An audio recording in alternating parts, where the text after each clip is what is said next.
galerinha boa e amiga do universo misterioso, seja muito bem-vindo. Os 8 heróis da vida real que salvaram o mundo. Em Hollywood, os heróis são pessoas com habilidades extraordinárias que superam dilemas do outro mundo. Mas ser um herói não significa necessariamente que você tenha super força ou use uma capa e voe. Na realidade, as pessoas que salvam vidas todos os dias dificilmente usam capas. Não é preciso ter habilidades sobre-humanas para causar impacto. Tomemos, por exemplo, esses 8 heróis extraordinários. Embora não haja monumentos para honrá-los, suas contribuições para o mundo permanecem indeléveis. 1. Stanislav Petrov. Era 26 de setembro de 1983. Que começou como um dia normal para Petrov, que trabalhava como oficial de serviço em Serpukhov 15. Seu trabalho era monitorar os satélites militares soviéticos sobre os Estados Unidos e contatar as autoridades necessárias no caso de um ataque. Algumas horas depois de seu turno, os alarmes dispararam, alertando que 5 mísseis foram lançados de uma base americana. Petrov sabia que os sistemas de alarme estavam em seus estágios iniciais de desenvolvimento. Havia 50% de chance de que isso fosse um alarme falso. Petrov disse: "Eu tinha uma sensação engraçada no meu intestino. Não queria cometer um erro. Tomei uma decisão, e foi isso. Essa decisão impediu o início da guerra nuclear e, mais claramente, o fim da humanidade." Veja, se ele tivesse reconhecido o alarme, a Rússia teria imediatamente lançado um contra-ataque nuclear. Contudo, Petrov não entrou em pânico e, com a mente firme, simplesmente desligou o alarme e disse ao supervisor que havia uma avaria. Desde então, Petrov é considerado um herói internacional. As pessoas estremecem ao pensar no que poderia ter acontecido se outra pessoa estivesse em serviço naquele dia. Infelizmente, esta não foi a única vez em que o mundo esteve em apuros devido a um mal-entendido. 2. Vasily Arkhipov. No meio da crise dos mísseis cubanos, um submarino soviético chamado B-59 recebeu ordens para ficar fora do bloqueio norte-americano no Caribe. O submarino estava sob o comando de 3 oficiais, sendo Arkhipov um deles. O submarino servia de apoio para entregar armas a Cuba. Portanto, o navio não estava apenas fortemente armado, mas também carregava um míssil nuclear, uma bomba igual em força lançada em Hiroshima.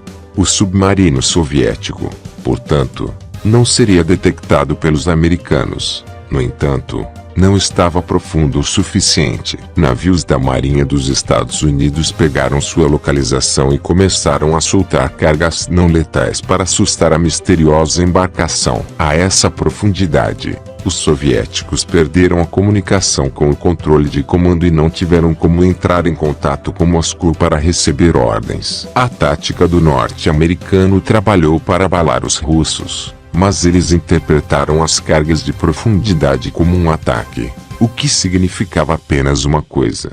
2 dos comandantes do submarino decidiram que precisavam lançar um míssil, mas, para isso, a decisão teve que ser unânime. Este é o lugar onde Arkhipov entrou em cena. Ele estava bem ciente das repercussões do lançamento do míssil, especialmente se fosse uma decisão equivocada. Seu intestino disse a ele que esses ataques eram apenas uma traição, e a decisão sábia seria esperar enquanto suas reservas permitissem.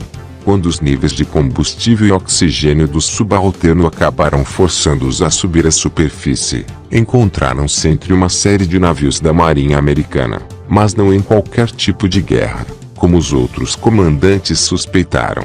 O submarino soviético imediatamente fez um rápido retorno para casa. Graças a Vasily Arkhipov, nenhuma alma a bordo foi perdida. Nem nós iniciamos a Terceira Guerra Mundial naquele dia. Mas nem todo herói nasce de uma decisão em fração de segundos. Às vezes são necessários anos de trabalho duro para salvar o mundo. 3. Norman Borlaug. No início do século XX, Um relatório foi divulgado declarando uma crise agrícola mundial. Essencialmente, se uma solução não fosse encontrada, a fome em massa era iminente, e ninguém seria mais atingido do que os países em desenvolvimento. De fato, previa-se que a maioria da Índia, mais de 1 bilhão de pessoas, estaria morta em 1980. A notícia era alarmante, mas ninguém estava mais motivado a encontrar uma solução do que Norman Borlaug. Depois de se formar na Universidade de Minnesota com um diploma em silvicultura, fitopatologia e genética, Borlaug começou a trabalhar. Ele começou a testar variedades de trigo para determinar quais cresceriam melhor sob diferentes climas ao redor do mundo. Seus resultados, no entanto, foram desanimadores. Nada do que ele testou se mostrou suficiente. Então, o que o jovem cientista fez? Ele começou a desenvolver sua própria linhagem de trigo que não só era saudável, mas também produzia mais plantas e era resistente a doenças. Apenas alguns anos depois, Borlaug conseguiu. Essa nova linhagem de trigo não apenas evitou a fome generalizada, mas também proporcionou a oportunidade de crescimento econômico em nações em desenvolvimento. 4. Henrietta Lacks.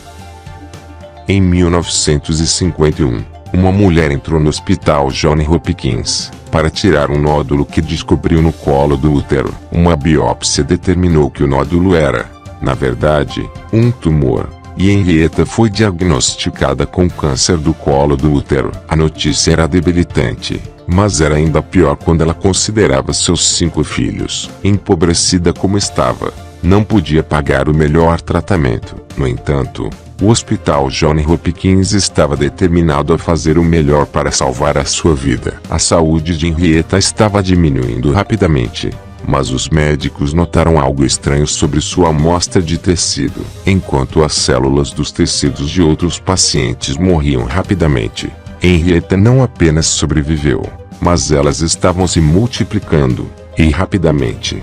Infelizmente, isso também significava que as células cancerígenas estavam se espalhando no mesmo ritmo, mais rápido do que o tratamento poderia combater. Apenas 7 meses após sua biópsia inicial, Henrietta perdeu para o câncer. O que ela deixou para trás, no entanto, salvaria o mundo. Veja, mesmo depois que Henrietta morreu, suas células das amostras de tecido continuaram a viver e multiplicar-se. Estava além de qualquer coisa que os médicos pudessem compreender. Embora seja extremamente antiético pelos padrões de hoje, essas amostras foram enviadas para testes. Jonas Salk foi um dos profissionais da área médica a receber as células de Henrietta e, com elas, criou a vacina contra a polio, que salvou milhares de vidas em todo o mundo e encerrou uma epidemia. Mas isso não é tudo. Como suas células foram enviadas para todo o país, elas contribuíram para dezenas de inovações médicas,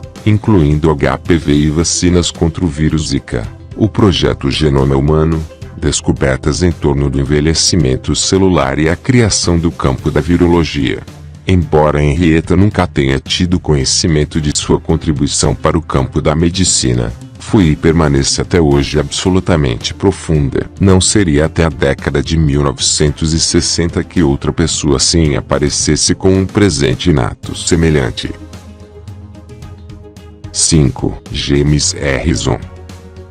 Muitas pessoas doaram sangue em um momento ou outro em suas vidas. Não é exatamente a experiência mais agradável, especialmente se você estiver com dificuldade em torno de agulhas. O benefício para os outros geralmente é o que nos leva a superar esse desconforto, e ninguém sabe disso melhor do que James Harrison. O residente australiano fez sua primeira doação aos 18 anos e nunca mais parou. Desde então, ele fez 1.173 doações de sangue. Entre meados dos anos 1960 e 2018, ele doou uma vez por semana, sem falhar. Por que diabos alguém faria uma coisa dessas? Bem, não muito depois da primeira doação dele, os médicos notaram algo incomum sobre o sangue dele. Veja, há uma condição rara, mas fatal, que afeta bebês conhecida como doença rhesus. Basicamente, isso só ocorre quando uma mãe com sangue RH negativo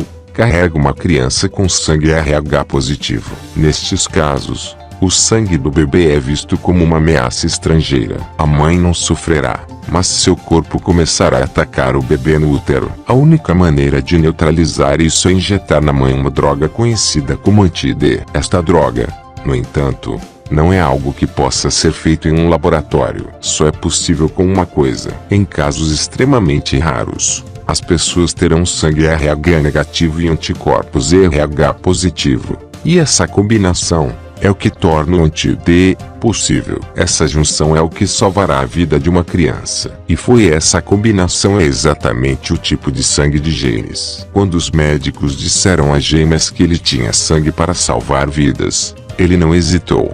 Ele se comprometeu a doar o máximo que pôde por tanto tempo quanto fosse capaz. Os médicos o apelidaram de o braço de ouro e isso não é exagero. Estima-se que com seu sangue espalhado em mais de 3 milhões de doses de anti-D, Harrison salvou a vida de mais de 2,4 milhões de bebês. Ele pode não usar uma capa, mas não há como negar que James Harrison é um super-herói.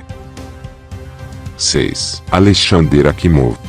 Em 26 de abril de 1986, um reator nuclear explodiu na unidade 4 da fábrica de Chernobyl. A explosão deixou o reator exposto e vazando níveis extremamente altos de radiação. Ele viria a ser conhecido como o pior desastre nuclear da história. Akimov era o supervisor de turnos de plantão naquela noite. Ele foi o único que declarou a emergência uma vez que o reator tinha desligado. Mas então o dano já havia sido feito, e Akimov não era totalmente inocente. Ele primeiro recebeu a notícia de que algo estava errado várias horas antes, mas suspeitava de um alarme defeituoso. Em vez de reagir à denúncia de que havia um problema, ele transmitiu informações falsas a seus superiores de que tudo estava bem. Um erro devastador que ele mais tarde compensou com o último sacrifício.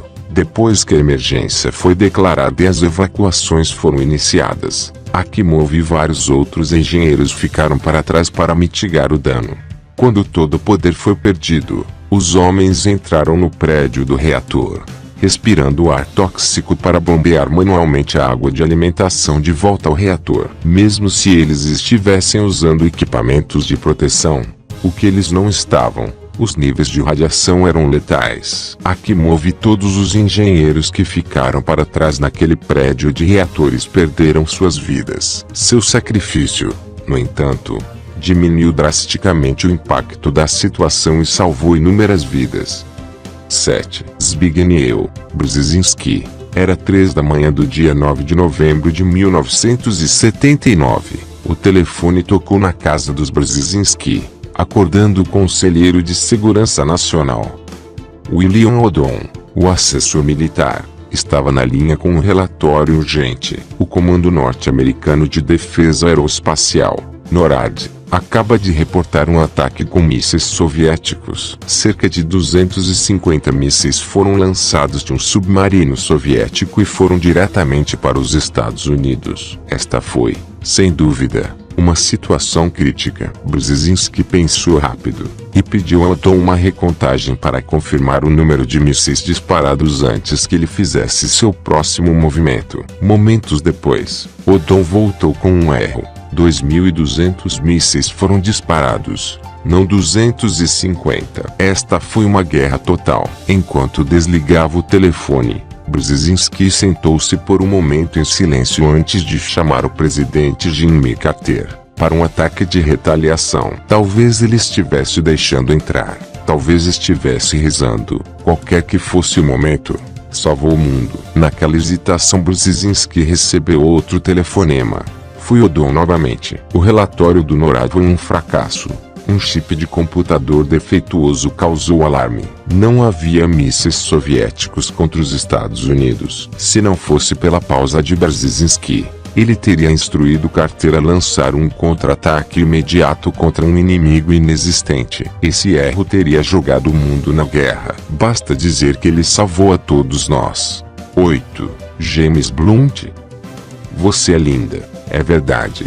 Sim. Estamos a falar de que James Blunt. A maioria das pessoas não sabe que, antes de se encantar com canções doces e melancólicas, Ele era um oficial líder no exército britânico. Em 1999, após a Guerra do Kosovo, houve um esforço conjunto de manutenção da paz entre a OTAN e a Rússia na região. Houve um mal-entendido, no entanto, que a Rússia seria dada a sua própria base para a OTAN. Quando isso não aconteceu, as tropas russas foram desonestas. Eles decidiram empregar o abandonado aeroporto de Pristina, nos arredores de Kosovo, como sua base. Mas a OTAN teve a mesma ideia, e quando chegaram ao aeródromo já ocupado chefiado pelo oficial Blunt, o local já estava repleto de tensão. A violência parecia estar prestes a começar a qualquer momento, especialmente porque a ordem era dada para que a OTAN invadisse e expulsasse os russos. Blunt, no entanto,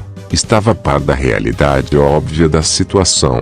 A invasão faria qualquer coisa além de manter a paz, correndo o risco de ser levado à corte marcial. Blunt recusou a ordem. Felizmente, outro oficial concordou com a objeção de Blunt. Em poucas horas todas as tropas da OTAN foram retiradas e a paz prevaleceu. Agora, deixe sua mente funcionar nos informando abaixo o seu comentário. Para mais notícias do mundo que é dos mistérios, aguardem até as próximas novidades. Como sempre, galerinha, muito obrigado por assistir. Se você gostou, deixe aquele joinha para ajudar o canal. Compartilhe nas suas redes sociais. E se for novo por aqui, não esqueça de se inscrever.